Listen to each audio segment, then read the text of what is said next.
Hello students. In the previous lecture, we discussed some of the key concepts of constructivism such as social construction, norms, identity formation, interest, anarchy, legitimacy, etc. We also discussed Alexander Wendt's views that structure of international system is social and identity is the basis of interest. His understanding of anarchy is totally different from that of the neo-realist and his views on systemic changes in international relations. In this lecture, we will further explore Wendt's views on social structure among other important issues. This would be the outline of our today's lecture. We will continue our discussion on Wendt's views on social structure, then his views on the identity and interest formation. Then we will make an overall assessment of constructivism as a theory of international relations, and then we will end our discussion with some concluding remarks. So let us now start with the views of Alexander Wendt. Social structure in constructivism include three essential elements: shared knowledge, material resources and practices, and these three elements are related to each other. So if you want to understand the constructivist views on social structure, they basically these three elements, knowledge, material resources and practices, that would help you to better understand the working of the social structure, and these three are all closely interrelated to each other. First, shared understanding, expectations and knowledge are an important part of the social structure. So how you understand each other, what is your expectation from the others, what is your knowledge about others, they are all important factors for the working of the social structure. An anarchical society, for example, is a social structure composed of intersubjective understanding in which states don't trust each other, and accordingly they define their interest in self-help terms. So if you take the example of anarchical society, particularly here the social structure is composed of intersubjective understanding where the states don't trust each other because of security reasons, because of their self-survival reasons, and accordingly they define their interest in self-help terms. So if you consider others as rival, others as your competitor, others as your enemy, your understanding of the other actor would be governed by that, and here you will depend on self-help to counter the other, to accumulate more and more power against the other. A security community, by contrast, is different social structure composed of shared knowledge in which states trust each other to resolve disputes without the war. So if you think of a security community different from the anarchical kind of understanding of international structure, then here there are different social structure composed of shared knowledge in which states trust each other to resolve disputes without the war. So here he is talking of a kind of common understanding, common perception of the states towards each other, and how this common perception help them to resolve the war, to resolve the conflict without the war. States' ideas about each other then becomes an important determinant of the nature of the structure. So how you understand each other, how your idea is formulated against each other or in relation to each other, they are all important, and that is an important determinant to the understanding of the structure. In this sense, ideas are social. What makes these ideas and the structure social is, however, their intersubjective quality. So all the ideas they are socially formulated, and how those ideas are important, that again depends on the intersubjective qualities, how you perceive those the other states, how you perceive your enemies, how you perceive somebody as your friend, they are all intersubjective qualities, because that may change over a period of time. So earlier America was giving a lot of importance to Pakistan, and Pakistan was considered as a very trusted ally of America, but nowadays things have changed. So it is not, America is not bothered about Pakistan nowadays. So the point is these are all intersubjective quality, because at a particular period of time some of the USA presidents and the US administration, they consider Pakistan as something important because there was a change in the international system, so the perception changed. So the material sources is considered as the second element of the social structure after ideas.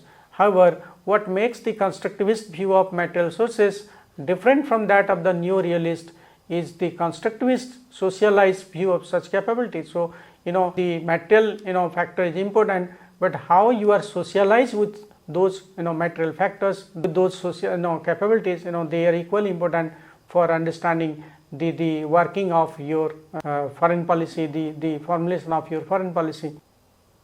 But how you use those material power, how you are socialized with such capabilities such as the material power, that is again important for understanding a particular state's behavior.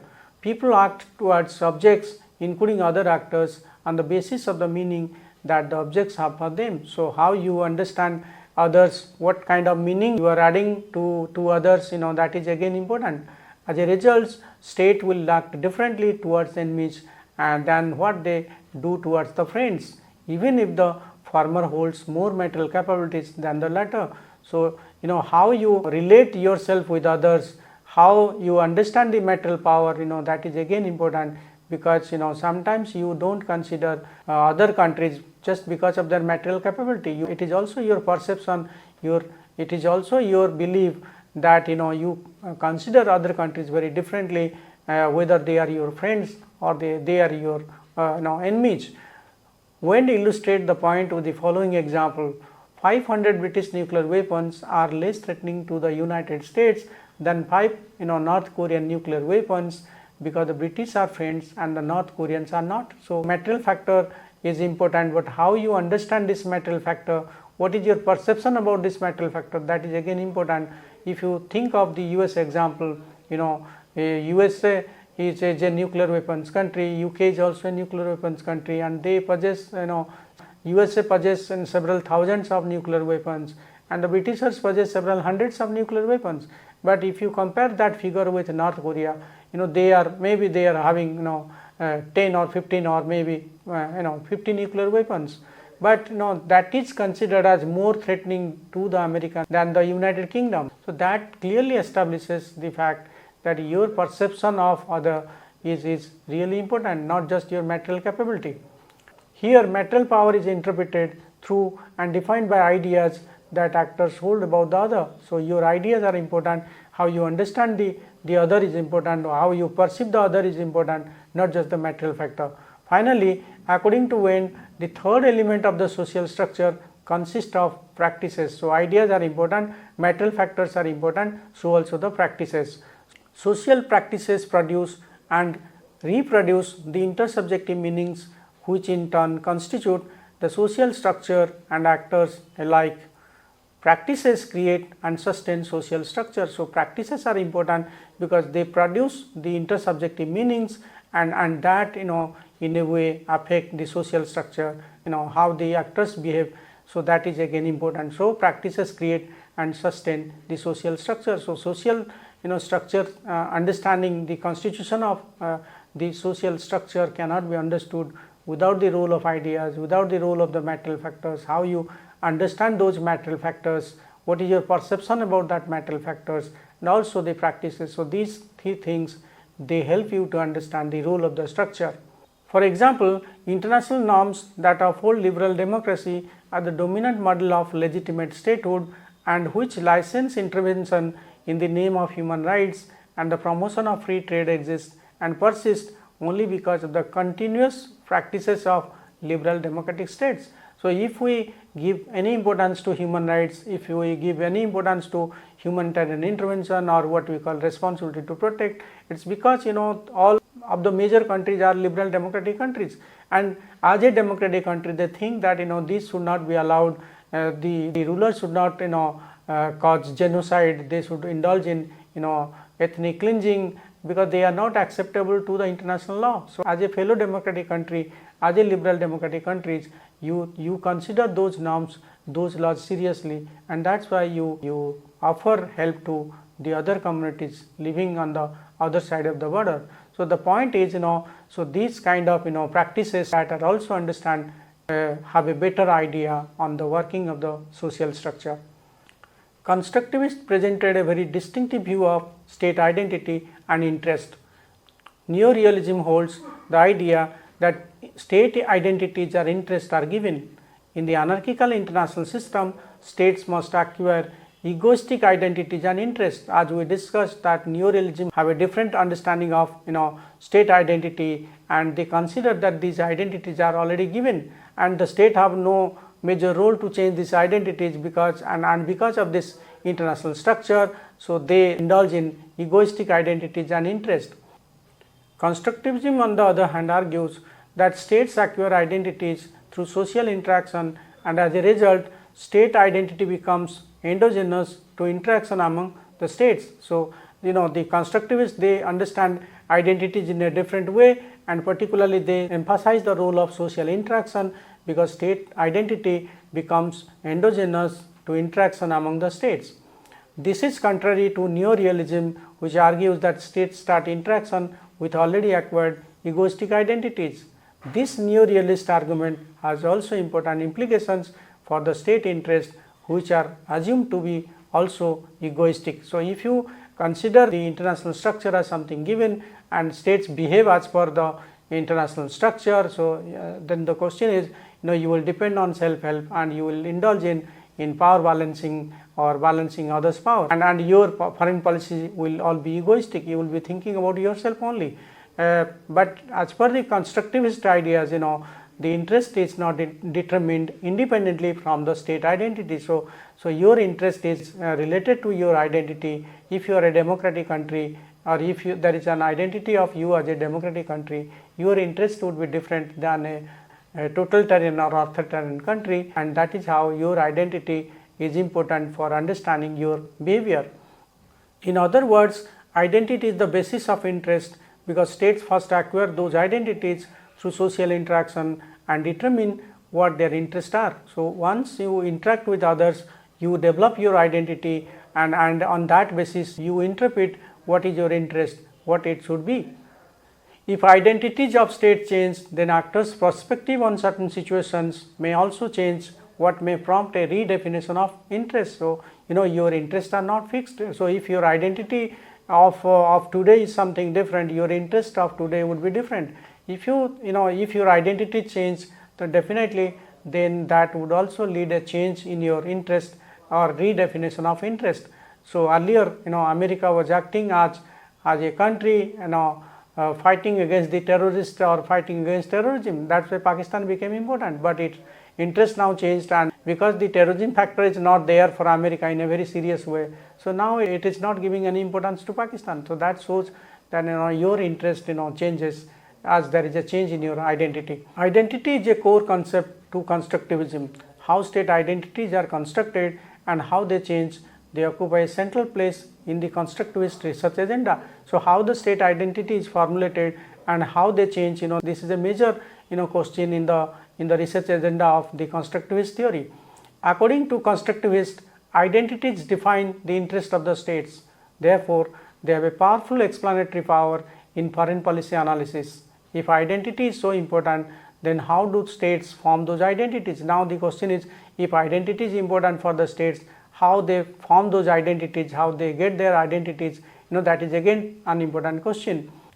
Drawing from psychology and social psychology, Alexander Wendt makes a distinction between the corporate and social identity of the states.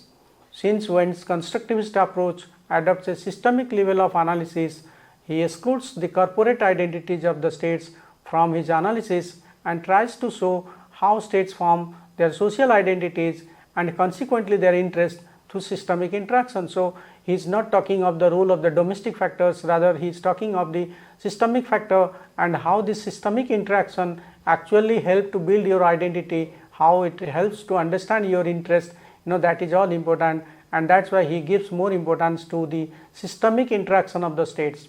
Wendt argues that roots of corporate identities lie in domestic politics, whereas they are of no interest to his systemic constructivism. So, because he is focusing on the systemic factor, so he is not talking much about the role of domestic politics or corporate identities.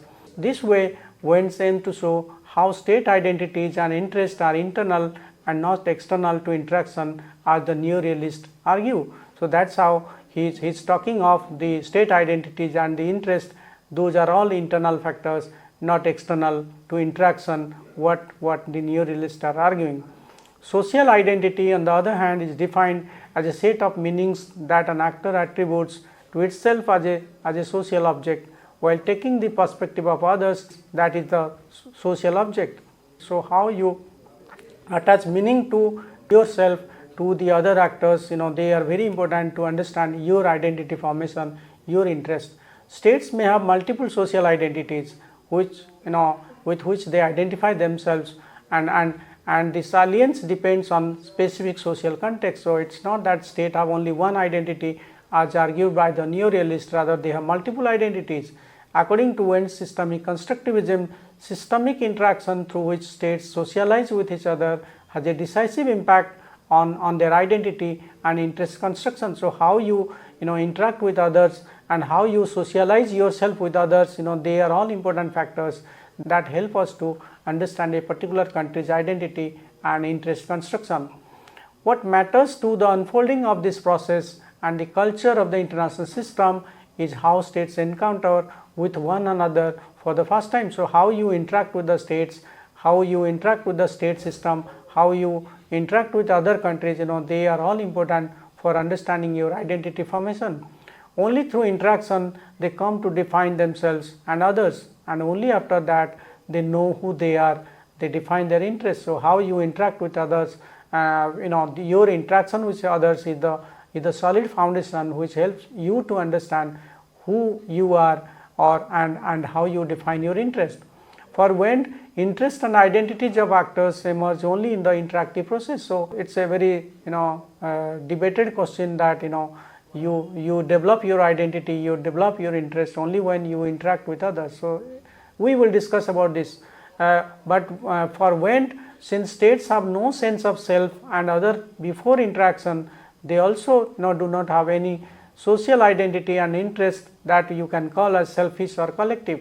When they get into interaction, depending on mutual gestures, states will develop identities and consequently interest. So, it means you do not have any interest or identity before you interact with others. So, once you interact with other countries, then you develop your identity. That means before interaction there is no interest, there is no kind of interest, you can say selfish or collective interest. If states identify negatively with each other, then as realists suggest, this system will be competitive security system or a Hobbesian culture will dominate. So, if you identify yourself with the other actors, that will lead to competition, that will result in what he calls as Hobbesian culture. States may identify with each other positively and develop collective identities which will lead to a Kantian culture. So, if they identify themselves with the other country very positively, that will definitely result to the development of collective identities, like all the like-minded countries when they interacted with each other, when there was a change, when they have a common threat perception about the other countries, that led to the formation of Quad. So, the point is if you think of the interaction very positively, you will have a different kind of foreign policy. If you think of the other as your enemy, or if you interact with the other negatively, then or if you perceive other negatively, then that will lead to a very different kind of foreign policy. Finally, state identities may evolve into one of rivalry, where a Lockean culture takes precedence over other cultures. So, if you give importance to the Lockean culture, the states consider others as their rival, but still they cooperate. This explains the title of Wendt's famous article, "Anarchy is what the states make of it." So, you understand anarchy in a different way because your perception, your identity, your interest, they are all different from the others. So, if you interact with the other in a very positive way, that will have a very different political outcome, and if you consider others in a very negative way, that will have a very negative impression. So, anarchy is basically what you make of it. It's not given, it's not something pre-decided. You make it the way you perceive others, the way you interact with others. Identities that states construct during the interaction process is not static. They can change over a period of time and across context. They can change if the nature of interaction changes. So, if there is a change in the interaction of the states, that would also lead to the change in the construction of the identities, and also these identities are not fixed because they are continuously in a period of formulation, reformulation. So it's the nature of interaction that actually cause changes in the formation of your identity. Wendt describes three factors at the systemic level that can play a causal role for the emergence of collective identity formation. The first is the structural context, the second is the systemic process, and the third is the strategic practice.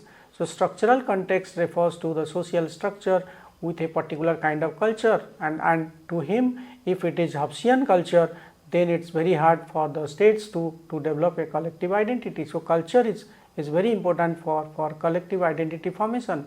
Systemic processes are also another important factor that affects the emergence of collective identity. The first systemic process include rising interdependence among the states through either increasing trade and capital flows. So, are you engaged in more and more trade and capital flows? That will again help us to understand the collective identity formation.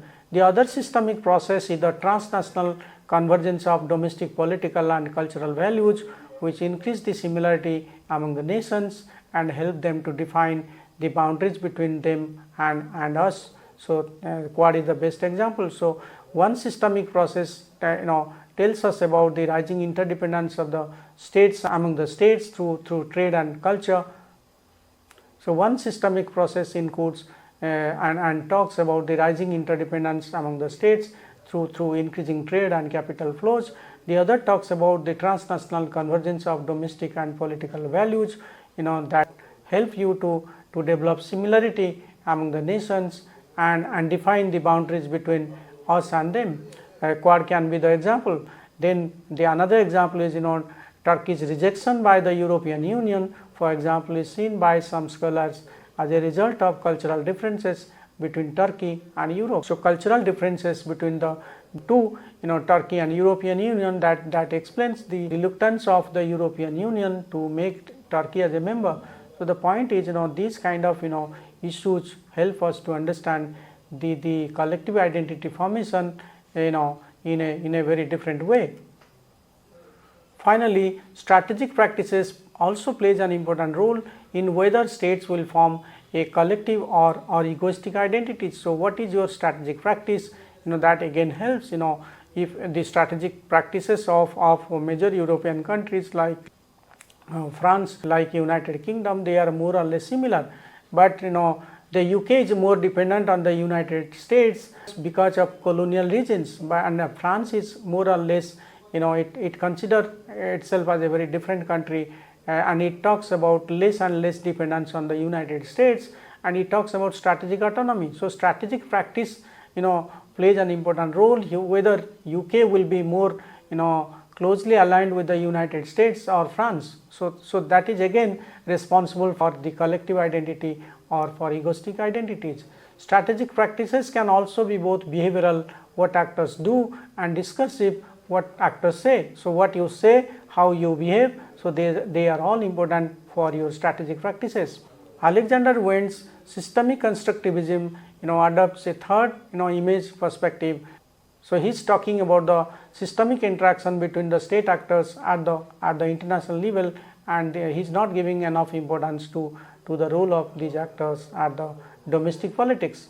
He ignores the role of domestic sources of identity formation and excludes corporate identities of states from his analysis. This approach in turn limits the explanatory power of constructivist theory. So, basically he is talking of systemic level of state interaction, he is not talking of the role of domestic factors.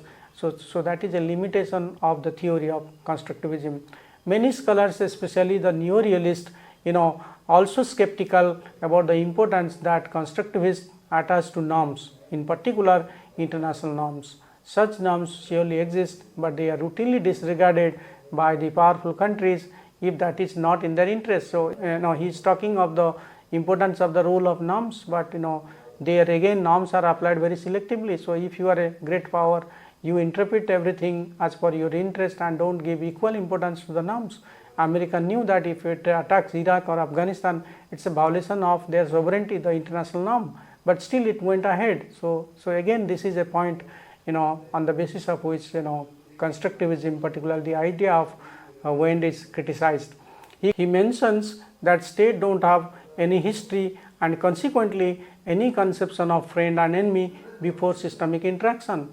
That means he ignores the actor's role in the pre-social world. So if you think that your identity will be formed only when you interact with the other states, so that's a kind of very limited kind of argument, that's a very restricted kind of argument. So it doesn't mean that states, they don't have any identity before they interact with the global system or at the systemic level. So that is again a powerful criticism against the contribution of Alexander Wendt. Notwithstanding this type of criticisms, constructivism particularly explores why the world is organized the way it is, consider different form of actors that shape the durable form of world politics and seeks alternative worlds. So there are so many limitations of constructivism, but we can't deny the fact that it gives a different kind of explanation, different kind of understanding why the world is organized the way it is, and it also considers different factors that shape the durable forms of world politics, and also it talks about an alternative world. So it's not that whatever the realists say, that is lines of the Bible or the Gita, that cannot be changed, so they can be changed through interaction of the states at the systemic level, and that's how it's talking of a new world where there is a possibility of progress, there is a possibility of change. Nothing is fixed, nothing is nothing is permanent. So only thing is that how you interact with the states, what is the role of your belief, what is the role of your identity, what is the role of your perception. They are all important things which we cannot ignore. In doing so, it challenges the received wisdoms and open up about the new lines of inquiry. It helps to uncover the world being made and unmade. So in that way, it's a different kind of inquiry. It's saying something very differently from the realist tradition, from the liberal tradition, by focusing on the role of ideational forces, and that's why it's considered as one of the most important theories developed in the early 1990s onwards, and it helps us to understand the world in a different theoretical lens. So let us now summarize the key elements of Wendt's analysis. First of all, we discussed about the social construction of international relations.